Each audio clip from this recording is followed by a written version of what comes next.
The first time I saw her, she was standing at the edge of my driveway with her hands on her hips, squinting at my cabin like it had personally offended her.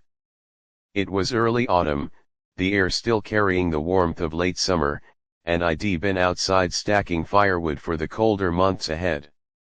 The crunch of gravel under her shoes caught my attention, and when I looked up, she was already marching toward me with that stiff, self-righteous stride that only someone like her could have.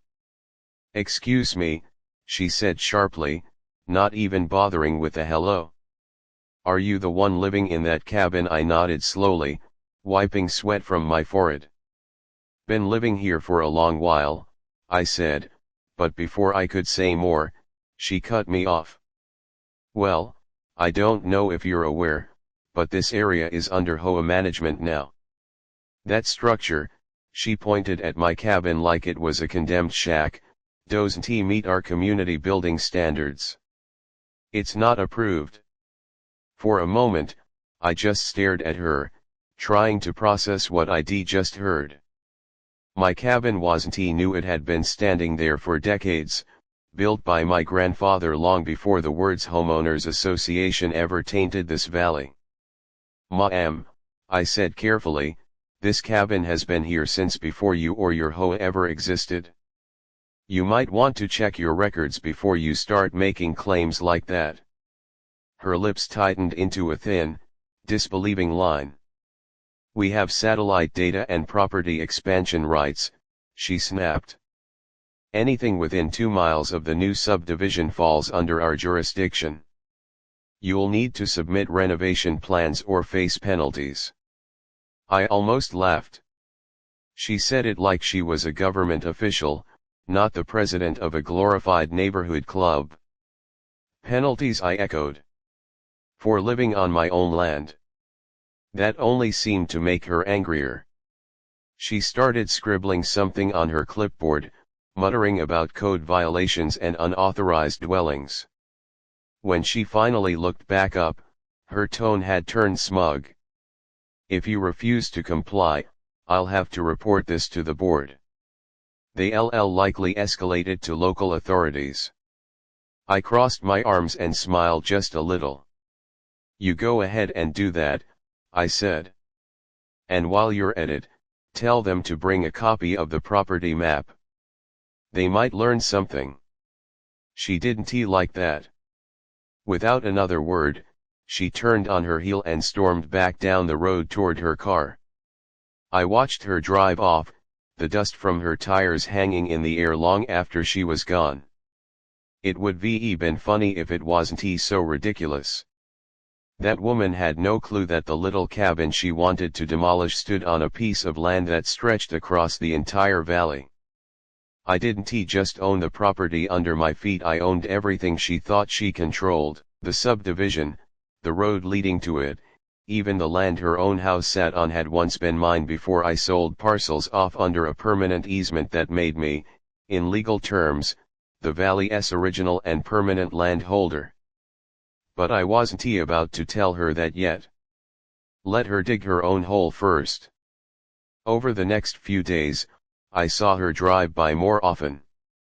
She'd slow down near the entrance to my property, glare at the cabin, and make notes. Once, I even caught her taking pictures from her car window. It was almost flattering how obsessed she was becoming. But when I saw her taking pictures of my mailbox and my gate, I decided to step outside and have a word. "Something I can help you with?" I called out as she rolled her window down. She smiled, that fake neighborly smile people wear when they're trying to hide hostility. "Just documenting code violations," she said sweetly. "We're trying to maintain standards for the community." I leaned against the fence post. "Well, your community stops a mile south of here. This isn't HOA property."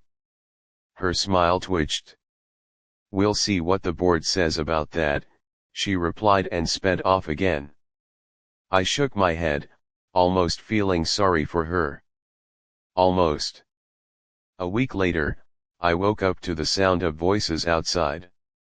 When I stepped onto the porch, I saw her and two men in HOA polos standing by the creek that marked the southern boundary of my land. They were arguing about something, one of the men pointing at a map while Karen kept glancing toward my cabin like it was a crime scene. I walked over, calm as ever. "You folks lost?" I asked. Karen turned, clearly startled that idea approached. "We're conducting a site review," she said stiffly. "Your property falls within our extended jurisdiction." She handed me a copy of a printed map, some cheap, low-resolution image from Google Earth with an added red line drawn across it in marker. "You drew that yourself?" I said, deadpan. One of the men shifted awkwardly, looking embarrassed. "Ma'am," he muttered to her, "I don't think this area's included in the survey." Her glare could be melted steel. "Don't contradict me," she snapped at him before turning back to me. "I'll be filing a formal complaint with the county." I shrugged. "You do that? Make sure to tell them you're trying to regulate land you don't own. I'm sure they'll love that." That must have hit a nerve because she turned red, spun around, and stomped back toward her SUV. "You'll be hearing from us," she yelled. "You're in violation." I couldn't help but laugh as her voice echoed off the trees. I called back, "Can't violate what you don't own." When she drove away, I stood there by the creek for a long while, watching the water move over the rocks. My grandfather used to tell me that this land would always attract people who wanted to own it but never truly could. Back then, I didn't understand what he meant. Now I did. The valley wasn't just dirt and trees, it was legacy, history, something deeper than paperwork or paint codes. People like her couldn't see that. All they saw was control. That night, I sat by the fire inside the cabin, flipping through the old deed and survey maps my grandfather had left me. Every inch of the valley was drawn out in crisp lines, the ink faded but still clear. My name, my family's name, carved into history long before this HOA existed.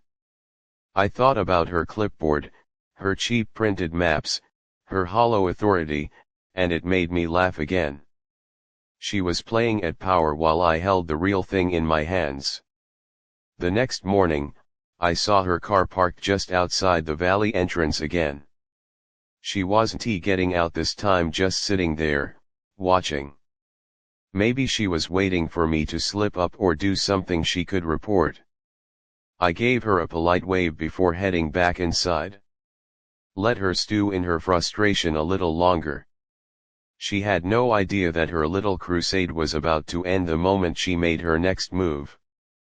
Because once she called the cops, everything she thought she knew about this place and about me was going to collapse like a house of cards in the wind. It was 3 days after the last confrontation when I heard the crunch of tires on the gravel road again, but this time it wasn't just her. There was a county sheriff's truck rolling up behind Karen's shiny white SUV. I was out by the woodshed, splitting logs for the fireplace, and I stopped mid-swing when I saw them park side by side at the end of my drive. For a moment, I just watched from a distance. I'd been expecting this. She'd threatened to report me enough times, and now here it was, the grand moment she thought would bring me to my knees. I wiped my hands on my jeans and walked down the path, calm and steady. Karen got out first, all puffed up with confidence, clutching her clipboard like a weapon. The sheriff followed, moving slower, sizing up the place. "Morning," the sheriff said as I approached. "We got a report about an unauthorized structure on association property." His tone was polite but cautious, the kind of voice you use when you know the person in front of you might not be the villain of the story. Karen jumped in before I could say a word. "Yes, officer," she said quickly. "This man built an unapproved cabin in the HOA's jurisdiction. He's refused to comply with community standards, and he's become combative. We need him removed before he causes more issues. I looked at her, then at him, and couldn't help the small smile tugging at my mouth. Is that so? I said. Well, I think you'll find things aren't quite how she's describing. The sheriff glanced between us. You have documentation of ownership? He asked. I do, I said, and turned back toward the cabin. I went inside, grabbed the thick folder that held my deed, survey maps, and copies of the county registry. When I came back out, Karen was still talking something about safety codes, environmental compliance, and unauthorized land use. She sounded rehearsed, like she'd memorized the HOA handbook for this exact moment. I handed the sheriff my documents without saying a word. He flipped through them slowly, studying each page with the kind of quiet patience that made Karen fidget. The only sound for a while was the rustle of paper and the faint chirping of birds. Finally, the sheriff pulled out the main map and traced a finger along the printed boundary lines. This says your property starts here, he said, pointing at the creek, and extends north to the ridge. That right? I nodded. That's correct. It's been in my family since 1962. He looked back down at the map. And this lower area, he continued, pointing to where the new houses were clustered, was sold later under easement. Exactly, I said. I sold that land 15 years ago to a developer. The HOA was formed after that. But the rest, everything from the creek upward, remains mine. They don't own it, and they never will. Karen stepped forward, her voice sharp. That can't be true. Our maps show this entire area as part of Valley Estates jurisdiction. The sheriff gave her a long look. Ma'am, I don't know where you got your maps, but this is the official county record. The seal here, he tapped the corner of the document, means it's legally recognized.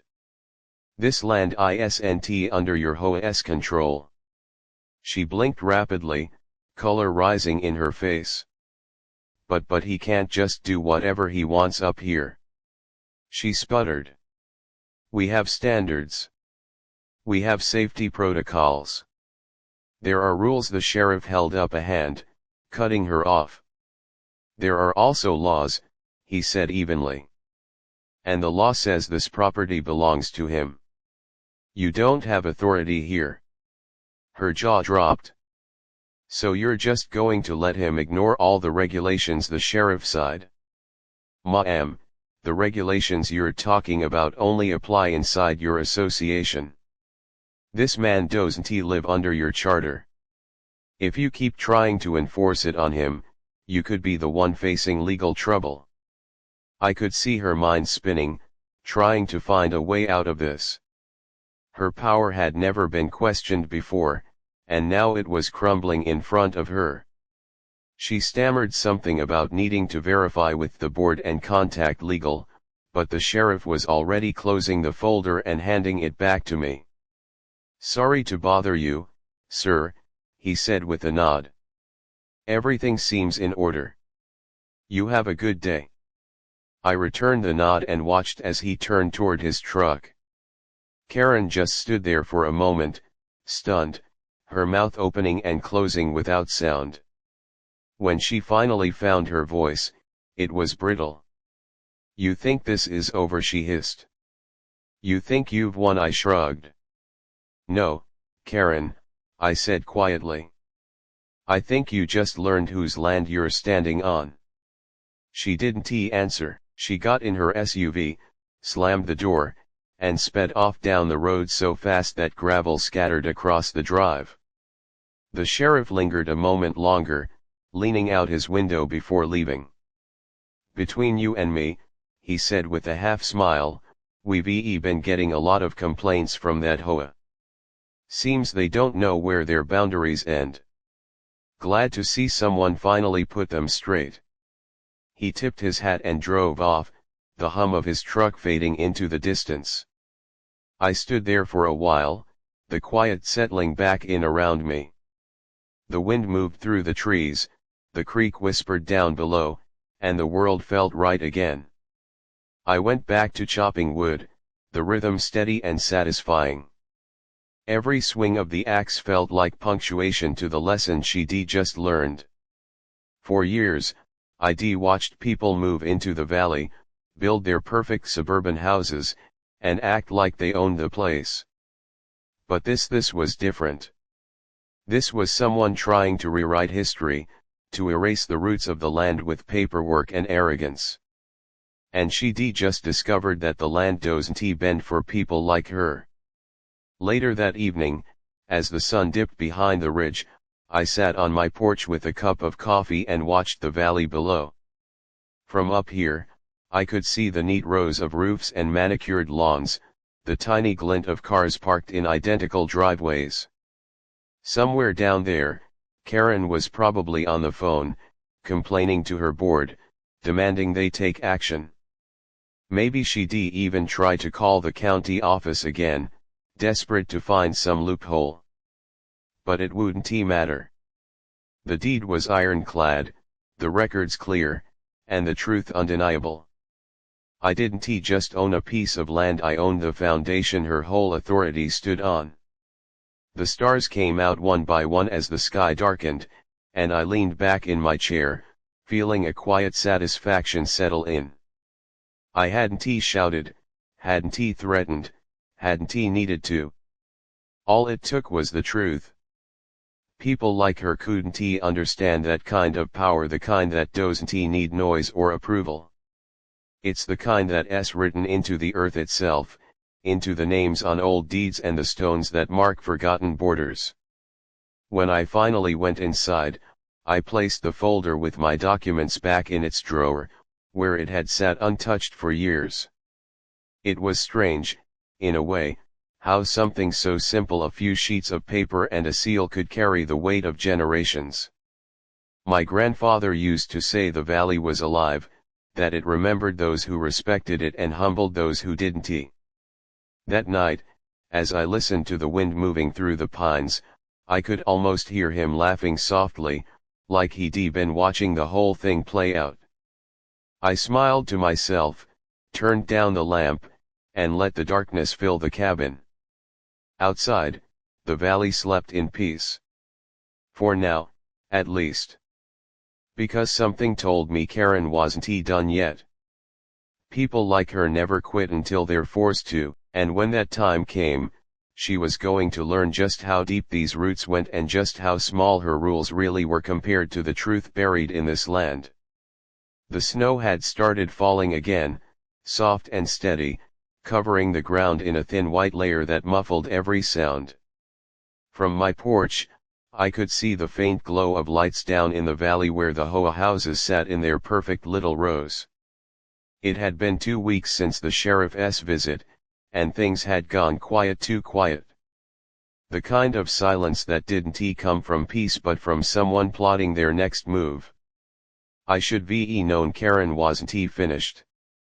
People like her don't accept defeat, they just wait until they can twist the story in their favor. I was stacking wood by the cabin when I heard the crunch of tires again, faint at first, then louder. I looked up to see 2 vehicles pulling in, one a familiar white SUV, the other a county truck. But this time, it wasn't the sheriff. It was a different officer, younger, looking uncomfortable as he stepped out. Karen followed close behind, her breath puffing white in the cold air, her face set in that smug expression I'd come to recognize.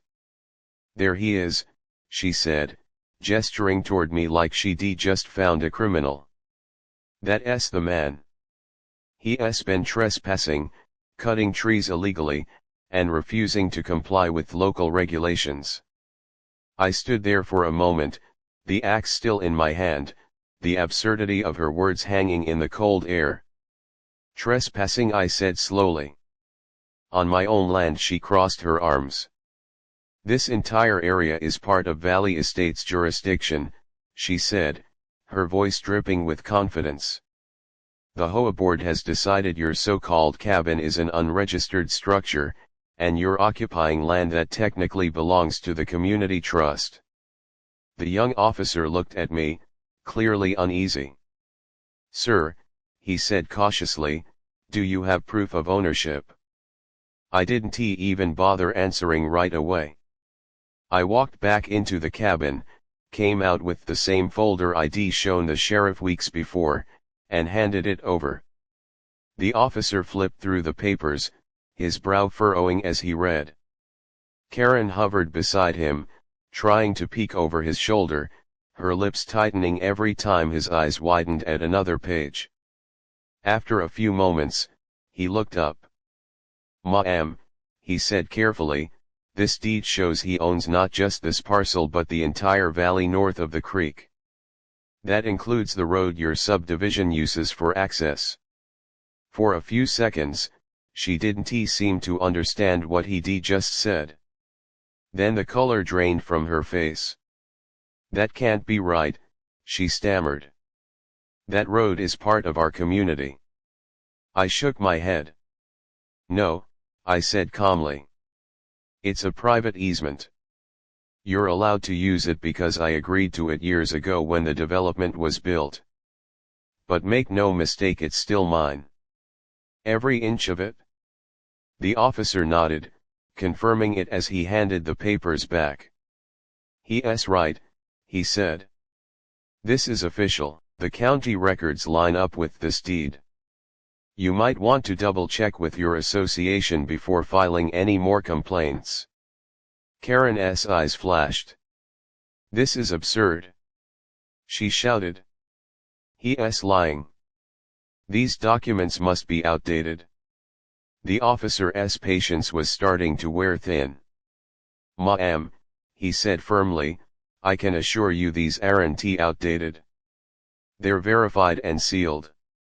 You're lucky he hasn't filed a complaint against you for harassment. She turned toward him, her voice rising. I am the HOA president. You have to enforce community rules. Look around, this isn't a registered residence. It doesn't meet safety standards. I could see the officer trying to maintain his composure. Ma'am, he said slowly, the HOA doesn't have authority here. This is private land. If you keep pushing, you might be trespassing yourself. That was the breaking point. Her control, her composure, everything she built her little kingdom on, it all started to crumble. Do you have any idea who you're talking to? She hissed. I built this community from the ground up. I couldn't help but laugh, a low, amused sound that only made her angrier. You built a neighborhood, I said. I own the ground it sits on. She froze, her eyes wide. You're lying, she whispered, but the uncertainty in her voice betrayed her. You can check the records yourself, I said. Every mortgage in that subdivision pays a small fee for land use rights. That fee goes to me. You've been living on my valley this whole time. The silence that followed was heavy. Even the wind seemed to stop. The officer shifted awkwardly. Well, he said finally, I think that clears things up. Ma'am, I suggest you head back before this becomes a bigger problem. Karen looked like she might explode, but for once, she had no words left. She turned sharply, muttering something under her breath, and stomped toward her SUV. The officer gave me an apologetic nod. Sorry about all this, he said quietly. We get these HOA calls more often than you'd think. You're not the first person they've tried to boss around. I smiled faintly. I figured as much. He got back in his truck and left, leaving behind tire tracks that quickly disappeared beneath the falling snow. Karen lingered for a moment longer. Her breath came out in quick, angry bursts. You think this means you've won? She spat. You'll regret crossing me. I just looked at her and said, The only thing I regret is that you never bothered to learn who you were talking to." She glared at me one last time, then climbed into her SUV and sped off down the road, disappearing into the gray mist. That night, the valley felt quieter than it had in years. The snow fell thick and steady, blanketing everything in white. I sat by the fire with a cup of coffee, listening to the crackle of wood and the wind outside. Every once in a while, I thought I heard an echo of her voice, shrill, angry, desperate, but maybe that was just the wind moving through the trees. Down below, the lights from the subdivision flickered through the snow, little dots of civilization trying to assert themselves against nature. For all their rules and meetings and property lines, they couldn't change the simple truth: the valley belonged to me. It always had. A few days later, word spread fast. The HOA held an emergency meeting, and residents were furious when they found out that the woman who had been terrorizing them with fines and citations didn't even have authority over half the land. Within a week, Karen resigned as HOA president, citing health reasons. No one believed her, of course. Some of the homeowners even came by to apologize for her behavior, a few bringing pies or bottles of wine. One man laughed and said, "Guess we've been paying dues to a ghost." I told them not to worry. "The valley forgives easily," I said. "As long as people respect it." When spring came, the snow melted, and the creek ran full again. I walked down to the ridge one evening and looked across the land. The cabin stood sturdy, the pines swayed in the breeze, and the sun sank low over the hills. The air smelled clean and new. I thought about everything that had happened: the arrogance, the threats, the lies, and how easily they'd all fallen apart in the face of truth. This land had seen generations come and go, and it would see many more. But it would always remember who it belonged to. As the light faded, I turned back toward the cabin, a quiet smile on my face. The valley stretched out behind me, wide and endless, untouched by her rules or her anger.